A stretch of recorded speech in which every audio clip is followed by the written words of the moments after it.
Larry Williams is the husband, Carrie Williams the wife. Together they were parents of 8, but now it's 7. The daughter they adopted from Ethiopia is dead, and if the allegations are true, some say they are the parents from hell. Ms. Williams, can I just ask you, did you love this child? Can you just answer that question, if you love this child? The question is, did Hannah die in the name of God? The Williams lived on a large piece of secluded land in Skagit County, Washington. According to a sheriff's office affidavit, the mother told investigators she found 13-year-old Hannah face down outside that house with mud in her mouth and not breathing. But there is so very much she left out. The day of her death was not the first day she'd been struck. Here is what the affidavit says. Hannah had a large lump on her head and several fresh red bloody markings on her hips, knees, elbows, and face.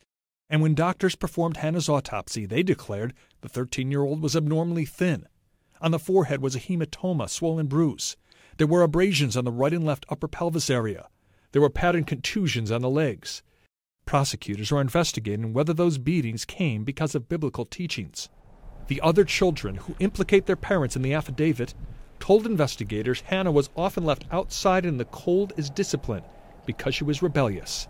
Hannah was so weakened from the discipline, hours of rain in the bone-chilling cold was more than she could take, according to authorities. But listen to the initial 911 call from the mother to police. Look who she blames for her child's death. What is your emergency? Yes, I think my daughter just killed herself. Why do you say that?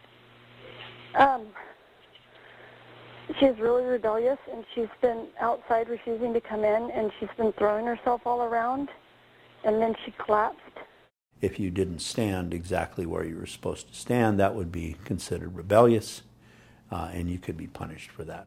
In the affidavit, Hannah's 9-year-old brother told detectives that people like his dead sister got spankings for lying and go into the fires of hell. Detectives say Larry Williams made his son stop talking to authorities after that. We met Larry Williams with his attorney in court during a motion hearing. Mr. Williams, can you tell us what happened to your daughter?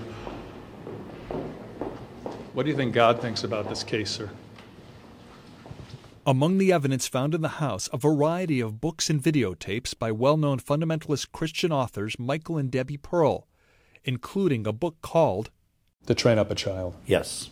To Train Up a Child is a best-selling book which advocates corporal punishment of children from infant on up. The authors of the book say the writings are guided by the teachings in the Bible.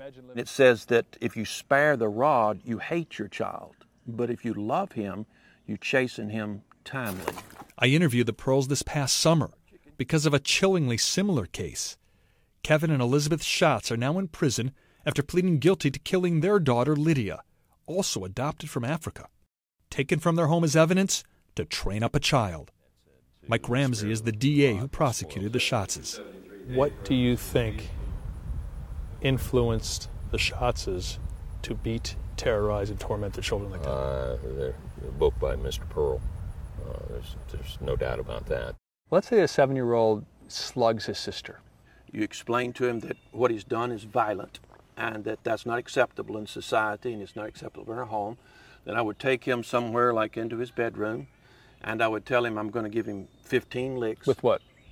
Probably a belt. A kid that big, a boy, I'd probably use a belt. It'd be handy. I might use a wooden spoon or a piece of like plumbing supply line.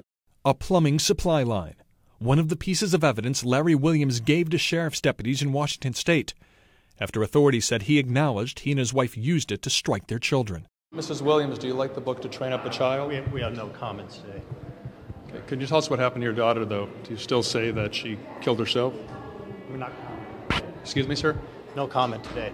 Larry and Carrie Williams are out on bond. They have pled not guilty.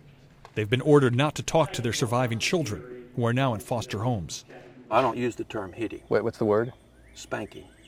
Prosecutors say they have no plans to pursue charges against Michael and Debbie Pearl.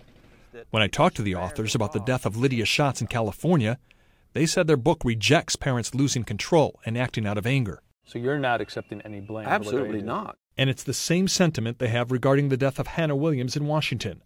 The Pearls released a statement on their Facebook page. which says, "We share in the sadness over the tragic death of Hannah Williams.